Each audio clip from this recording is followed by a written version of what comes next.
आइए बिना देर किए सीधे मुद्दे पर आते हैं।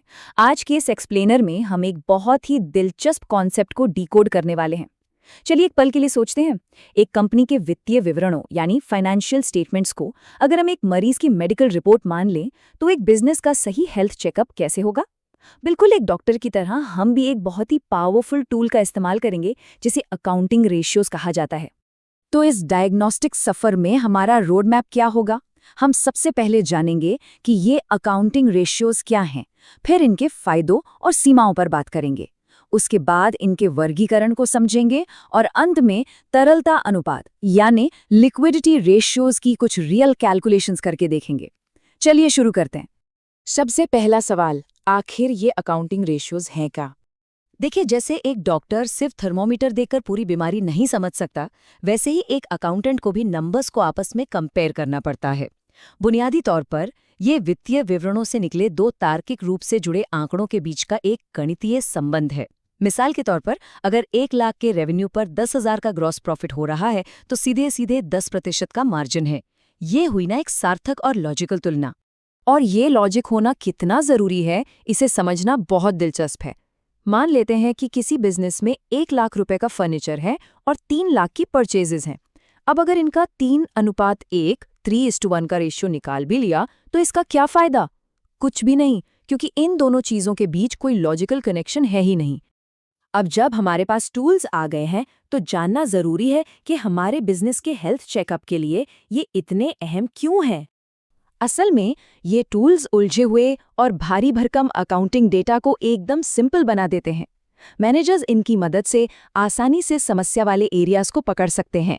इसके अलावा इन्हीं अनुपातों से बिजनेस का स्वॉट एनालिसिस होता है, यानी ताकत, कमजोरी, अवसर और खतरों का पता चलता है।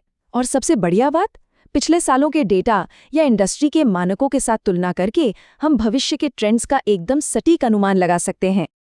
लेकिन थोड़ा रुकिए, हर मेडिकल टेस्ट की तरह इन टूल्स की भी अपनी कुछ सीमाएं और ब्लाइंड स्पॉट्स होते हैं। ये रेशियोज कोई अंतिम सत्य नहीं है। ये गुणात्मक पहलुओं को पूरी तरह इग्नोर कर देते हैं, जैसे कर्मचारियों की मेहनत या ब्रांड का नाम। और महंगाई दर, उसे तो ये मानते ही नहीं।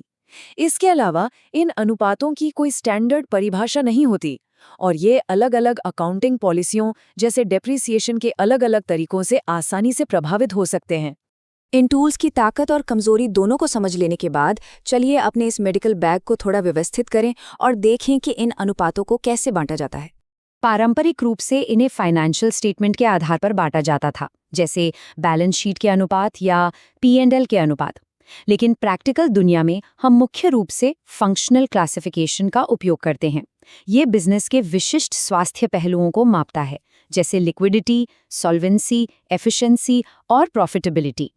तो चलिए आगे बढ़ते हैं और देखते हैं कि ये हमारे पहले विशिष्ट कार्यात्मक परीक्षण में कैसे लागू होता है।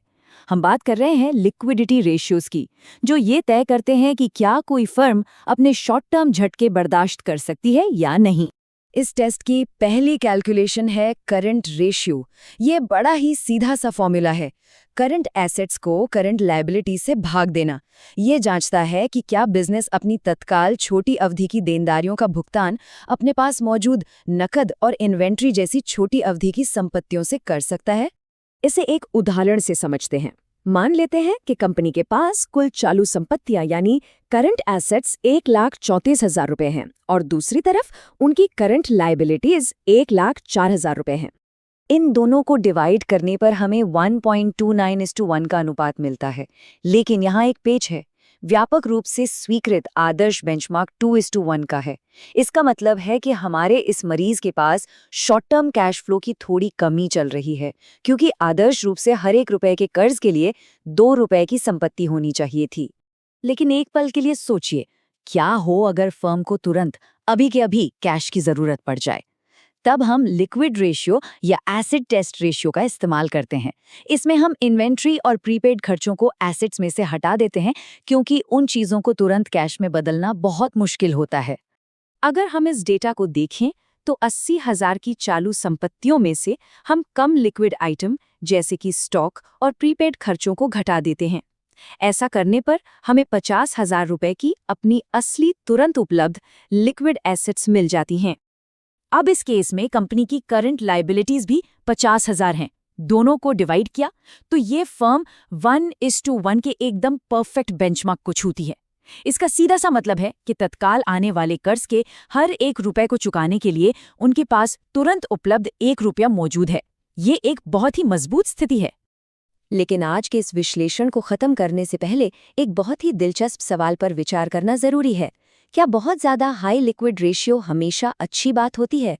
बिल्कुल नहीं। बहुत ऊंचे अनुपात का मतलब ये हो सकता है कि बिजनेस के पास ऐसे संसाधन पड़े हैं जिनका कोई उपयोग नहीं हो रहा है और वे बस धूल खा रहे हैं। ये साबित करता है कि अकाउंटिंग की दुनिया में भी ठीक मेडिसिन की तरह सारा खेल एक सही संतुलन खोजने का ही है। इस एक्सप्लेनर में हमारे साथ जुड़ने के लिए धन्यवाद।